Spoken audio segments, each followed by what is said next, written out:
Tea, a drink worth dying for. On December 16, 1773, shrouded by the cover of the night's darkness, about 50 men of Boston, disguised as Mohawk Indians, boarded a merchant vessel carrying tea of the British East India Company.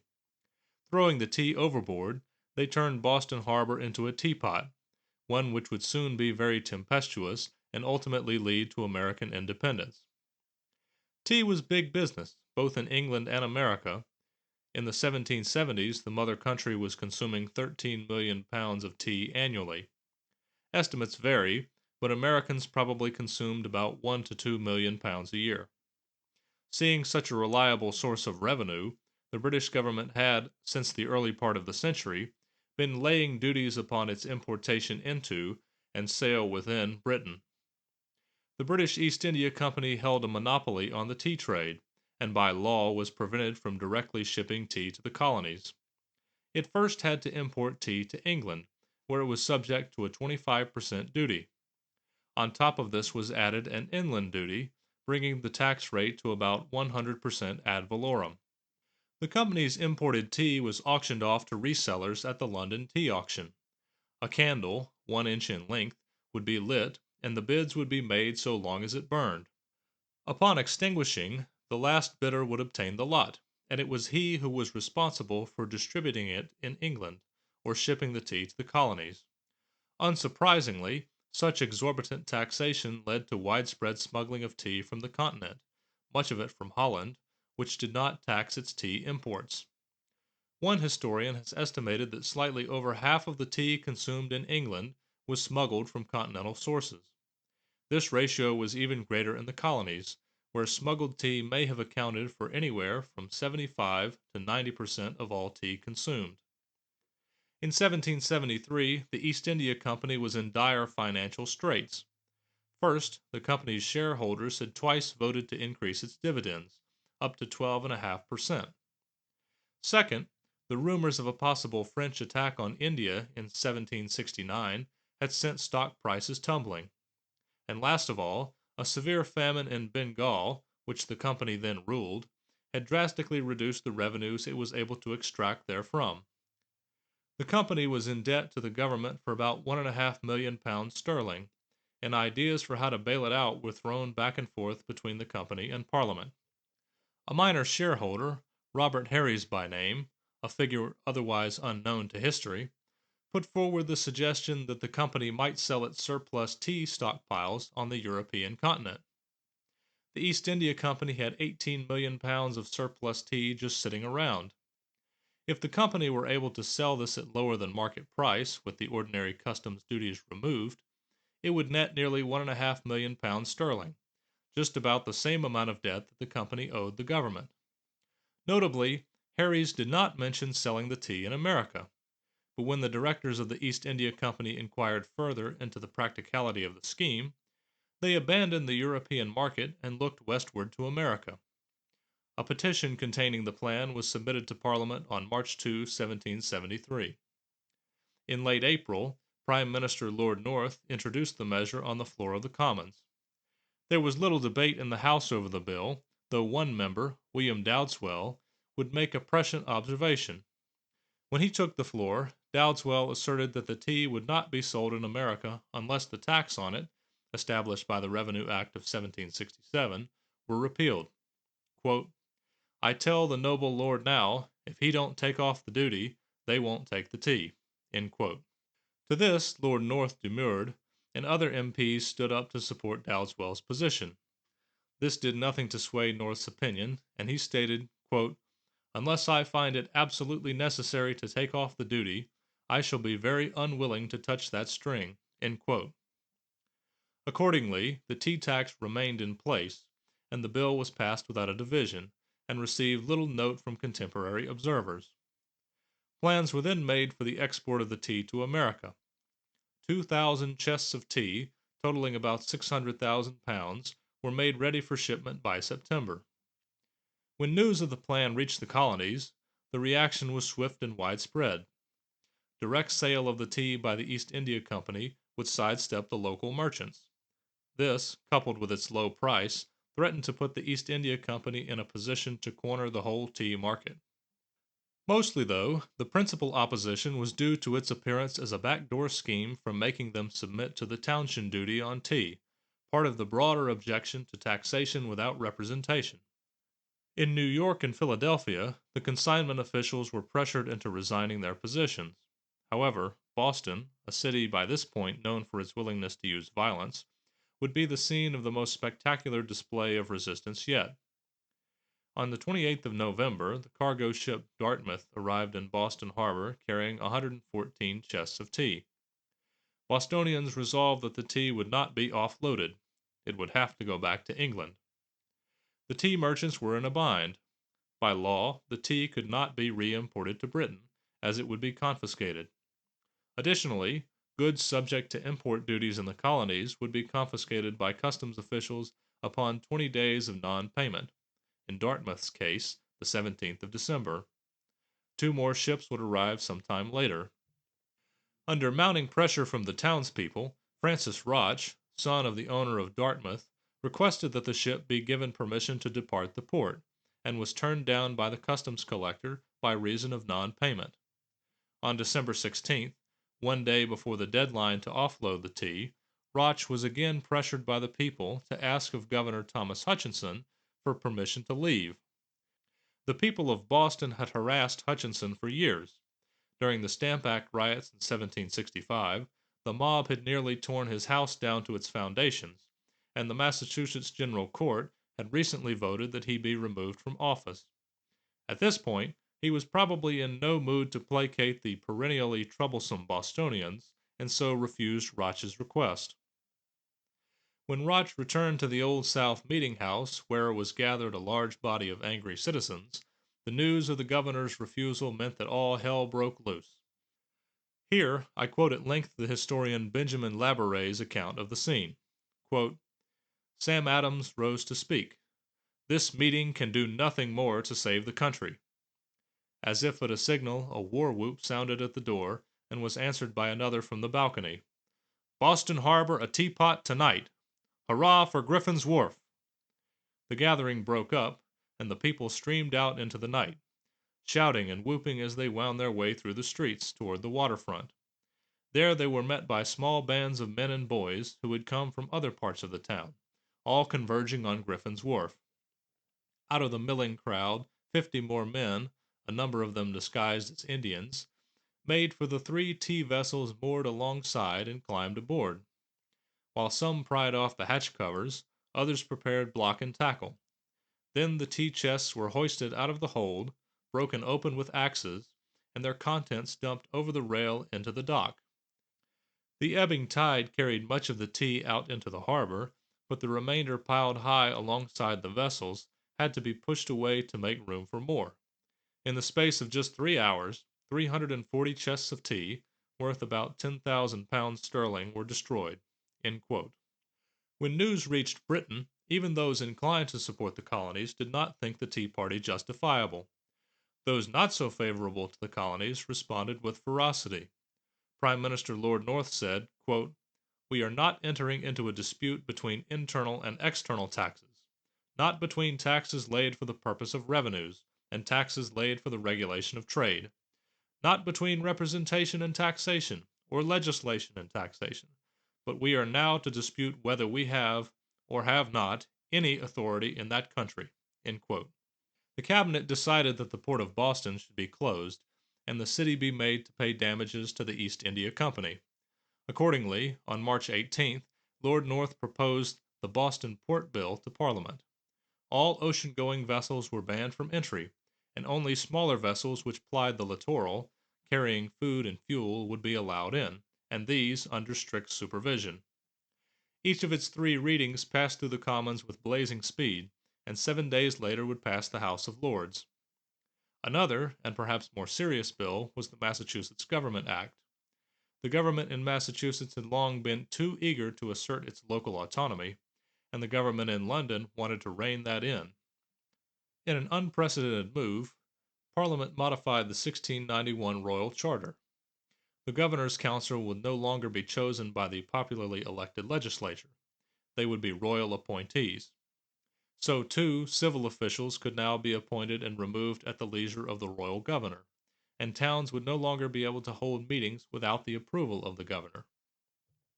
As news of these measures spread throughout the colonies, the excitement in America reached a fever pitch, and for the first time the colonies would seek to coordinate their opposition with each other. In June of 1774, Connecticut would be the first colony to select delegates to what would become known as the Continental Congress. Rhode Island followed 2 weeks later, and the others after that. As the Massachusetts General Court deliberated on its delegate nominations, Governor Thomas Gage dispatched the provincial secretary to dissolve the assembly and to prevent it from so doing.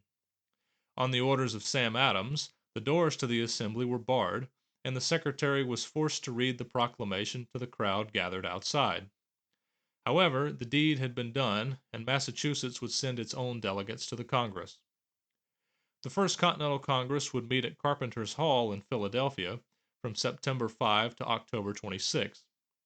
Its two topics of discussion were 1. The basis upon which American rights were built, and 2.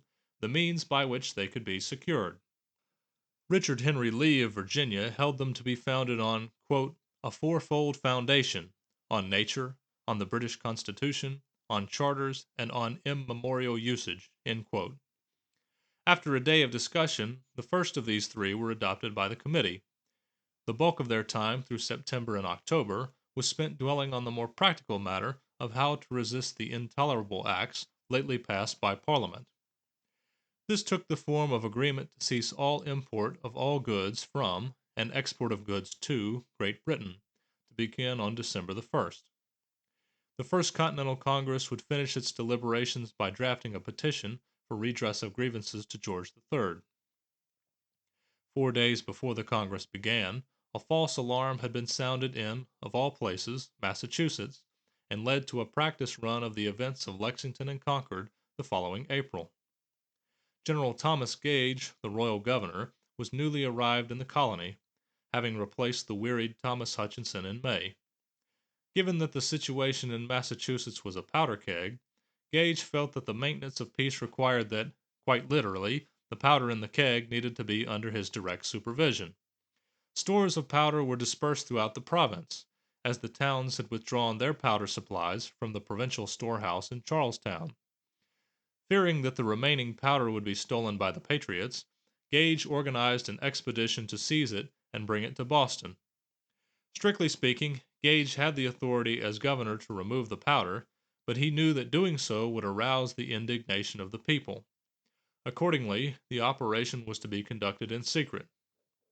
Early on the morning of September the 1st, 260 regulars were transported by boat from Boston up the Mystic River to a landing known as Temple's Farm, whence they marched about a mile to the powder house on Quarry Hill.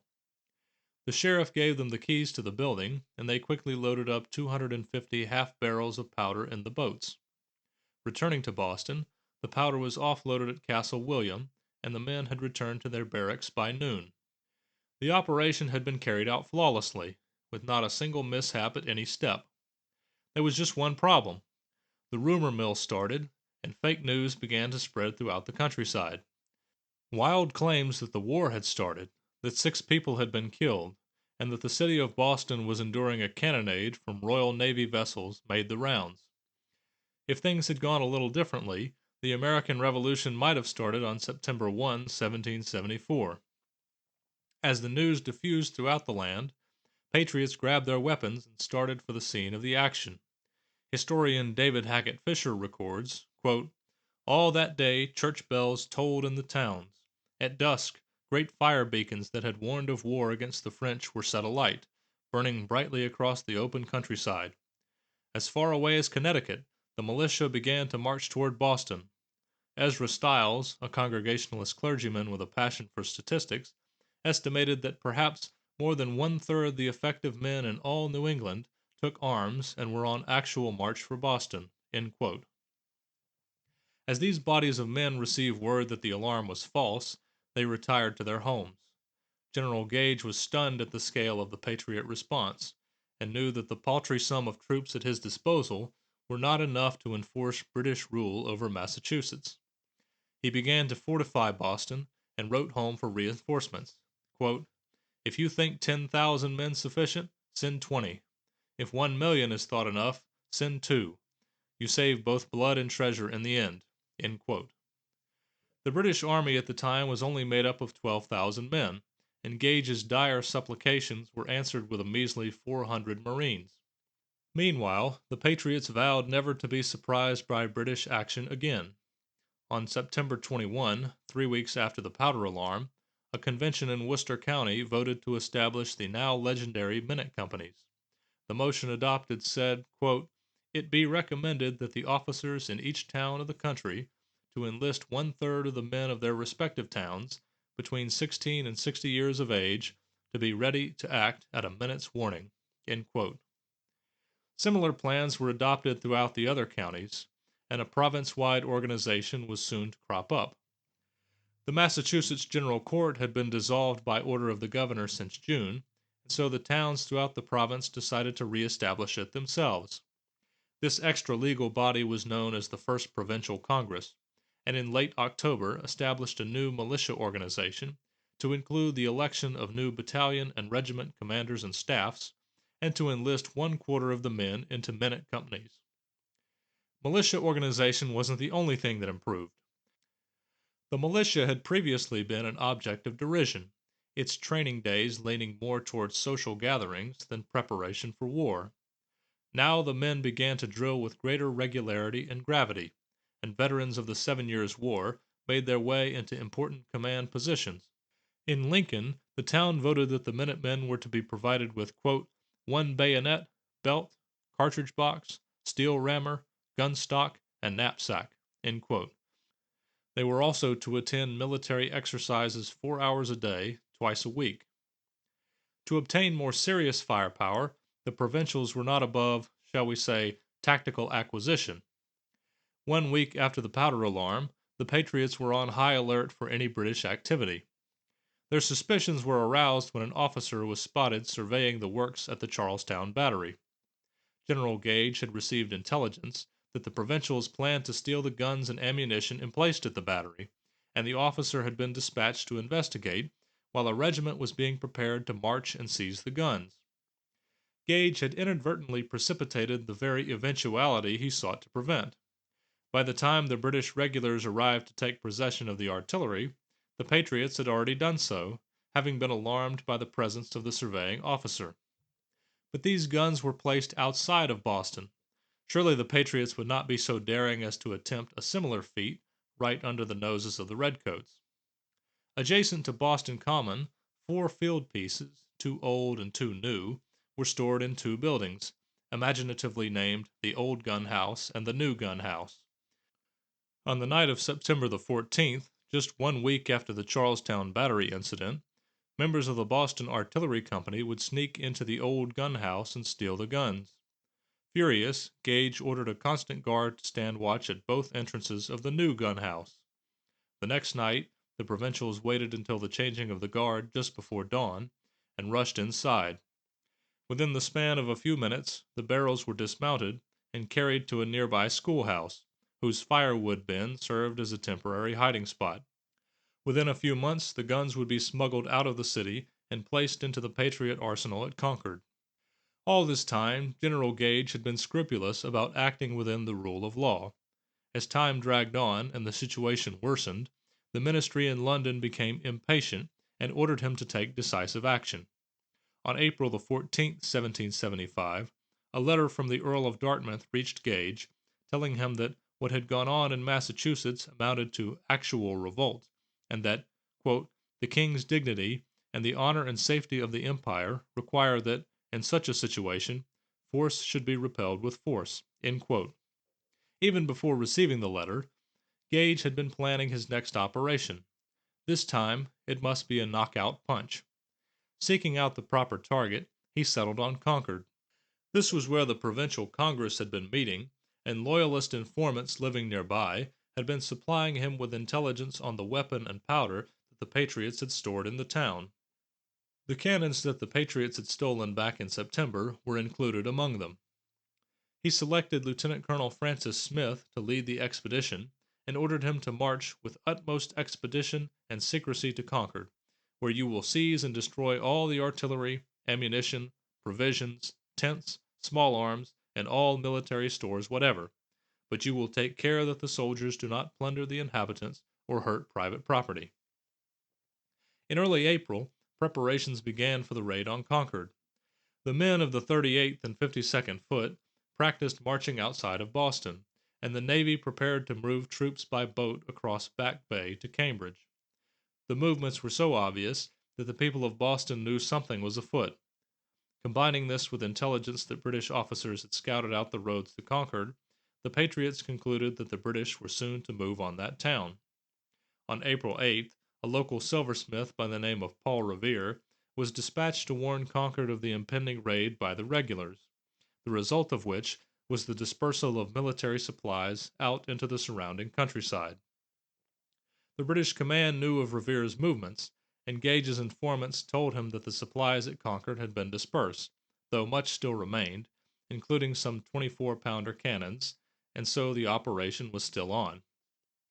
On the afternoon of the 18th, the denizens of Boston could see that the preparations were being made for an expedition, and one of the few patriot leaders left in the town, Dr. Joseph Warren, gave Paul Revere and William Dawes written messages to carry out of town. Dawes rode out across Boston Neck, while Revere famously orchestrated the placement of 2 lanterns in the steeple of the Old North Church, alerting the men of Charlestown that the British were to start the operation by boat crossing of Back Bay. After the lantern alert, Revere crossed the Charles River, and was met by the Charlestown men, who provided him with a horse. Narrowly avoiding a British patrol, he made his way to Lexington just after midnight, and informed Sam Adams and John Hancock that they were intended to be captured. Discussing this at the tavern with the men of the Lexington militia, the party concluded that the patriot leaders were not the primary objective, but rather the supplies at Concord were in danger. Accordingly, Revere and Dawes rode off again to Concord. On their way, they met Dr. Samuel Prescott of Concord, who had been visiting his fiancée that evening and was just headed home.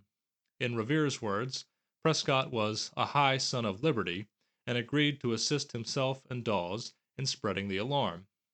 As the men continued on to Concord, they were stopped by a British patrol. Revere was captured, while Dawes and Prescott escaped, the last of these being the only one to make it to Concord.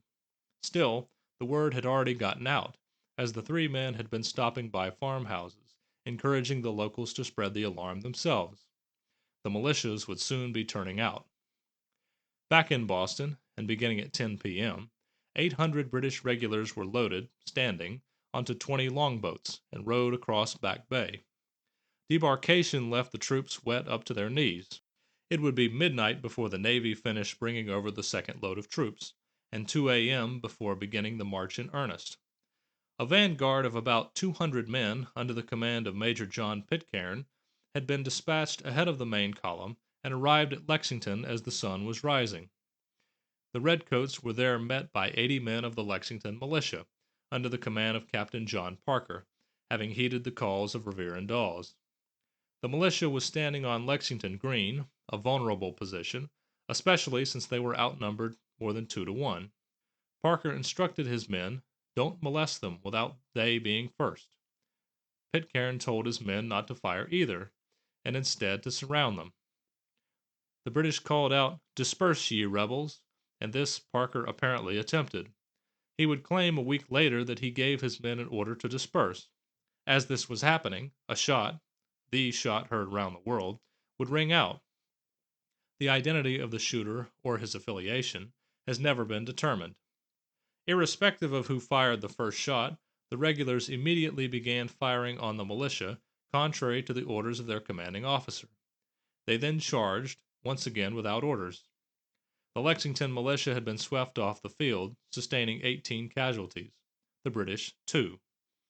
Order would be restored upon the arrival of the overall commander, Lieutenant Colonel Francis Smith, and his additional 600 men.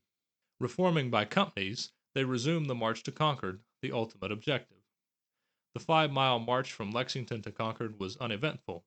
The few homes along the way would by this time have been evacuated, with the men reporting to their militia companies. The town of Concord was abandoned to the British, the militia to make its stand elsewhere. Occupying the now deserted town, the redcoats searched for what remains of the military supplies had not been moved. According to historian Rick Atkinson, quote, regulars seized 60 barrels of flour found in a grist mill and a malt house, smashing them open and powdering the streets. They tossed 500 pounds of musket balls into a mill pond, knocked the trunnions from several iron cannons found in the jail yard, chopped down the Liberty pole, and eventually made a bonfire of gun carriages, spare wheels, tent pegs, and a cache of wooden spoons. The blaze briefly spread to the town hall until extinguished by a bucket brigade of regulars and villagers. The find had been disappointing, and a portion of the column marched onward to Colonel James Barrett's farm, but there, too, military supplies had been hidden away. Barrett's sons had even hidden the weapons in freshly plowed furrows, covered over again. The remaining 3 companies of British regulars had remained to secure the Old North Bridge spanning the Concord River, to prevent their comrades at Barrett's farm from being cut off. By now, the militia companies were beginning to coalesce, and their combined strength was considerable. About 450 men of Concord, Lincoln, Bedford, and Acton had assembled and taken up a position on Punkatasset Hill, half a mile north of the bridge. Seeing the smoke from the burning supplies in Concord, the militiamen thought that the British were razing the town, and decided that enough was enough. Colonel Barrett ordered the militia to advance in 2 files, which was not a deployment intended for combat, and told his men not to fire until the regulars fired first. The 90 British troops had taken up a position on the west side of the bridge. Seeing that they were outnumbered, their commander ordered that they reposition on its east side and form up into a street firing formation, a complicated maneuver designed to dominate a narrow field of fire. In attempting to form up, the redcoats became confused, and, without orders, one of the men fired into the river, causing a domino effect. The other regulars fired a volley, wounding a few of the oncoming militia. As they closed to within 50 yards of the bridge, Major Buttrick of Concord gave the order to fire, and they did so with deadly accuracy. Out of 8 British officers, 4 were killed. 3 privates were killed and an additional 9 wounded. Outnumbered and outgunned, the redcoats made a hasty retreat, running with what one called the greatest precipitance. Now the indiscipline and inexperience of the militia showed itself. Uncertain of what to do, some of the men went home. Others went this way and that. Barrett eventually got his men under control and divided them between the east and west sides of the river, the former on a hill and the latter behind a stone wall overlooking the town center. The 4 companies of regulars who had been dispatched to Barrett's farm rushed to rejoin their comrades, and feared that the militia might prevent them from crossing the Old North Bridge. For some reason, despite being under the line of fire of Barrett's western force, they were allowed to cross unmolested. The British force now being reunited, Lieutenant Colonel Smith organized the retreat back to Boston, beginning at noon. The first mile was peaceful, but soon the regulars would be under fire again. Half an hour later, they would encounter ambushes every 15 minutes, first at Miriam's Corner, then at Brooks Tavern, and finally another at the Bloody Angle. Passing this, the British column would be met by none other than the Lexington militia, led by Captain Parker, who had reorganized his men after their defeat earlier that morning. Anticipating that Colonel Smith's force might encounter trouble, Gage had decided to send reinforcements under the command of Lord Hugh Percy earlier that morning. From the start, however, Percy's relief mission was fraught with errors. Obsessed with maintaining secrecy, Gage sent only a single letter containing the order for Percy's brigade to assemble at 4 a.m. The letter was addressed to the brigade major, who was not at home when it arrived, and the servant who received the note forgot to tell him. It was not until 7:30 that Percy's brigade would be ready to march, Gage having been notified by a courier from Colonel Smith that his column was in danger. Another 1 hour would pass before the Marines would be ready, another consequence of Gage's obsession with secrecy. Inexplicably, he sent the orders to the commander of the Marines, Major John Pitcairn, who was, at that very moment, part of Lieutenant Colonel Smith's column fighting at Lexington. After a critical 5-hour delay, Percy's relief force would set off from Boston, marching directly to Lexington. As luck would have it, Percy's relief column arrived just east of Lexington as Smith's beleaguered and disorganized regulars were fleeing through the town.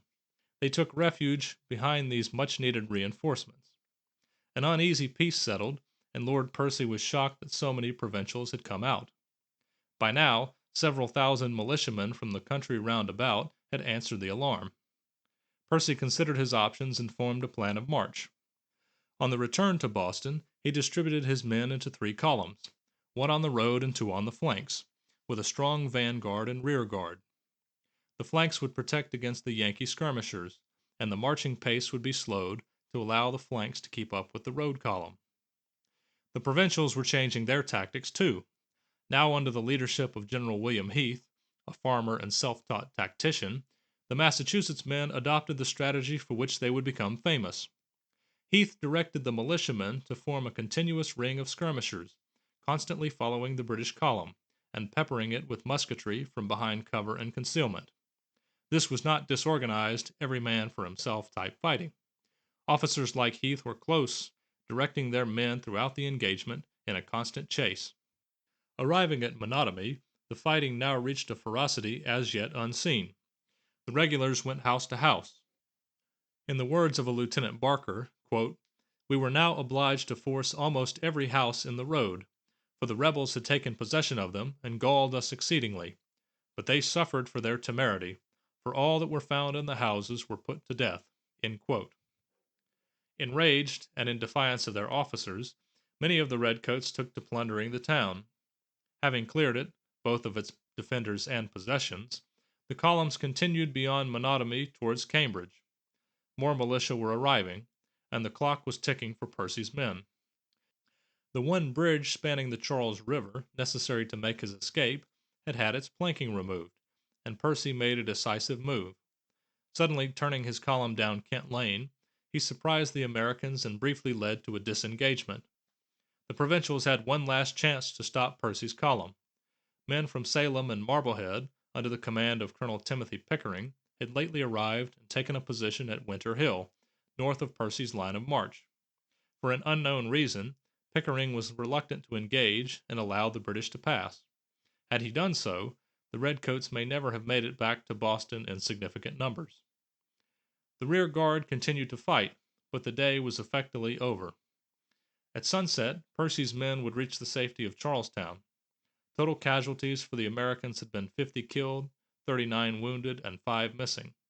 British casualties were 73 killed, 174 wounded, and 25 missing, a decidedly lopsided result. That night would begin the long siege of Boston, and revolution would begin in earnest. Since 1765, the colonies and Britain had fought back and forth, but these were characterized by riots, non-importation agreements, and intimidation. Participants on both sides of the Atlantic had longed for reconciliation, and some would even continue to do so. At this point, this was nothing more than wishful thinking. As John Adams said, the die was cast and the Rubicon crossed. There was no going back, and another 8 long years would pass before the ultimate contest of American independence was decided. If you enjoyed this video, please be sure to like, leave a comment, and subscribe, and also consider supporting me on Patreon. Thanks.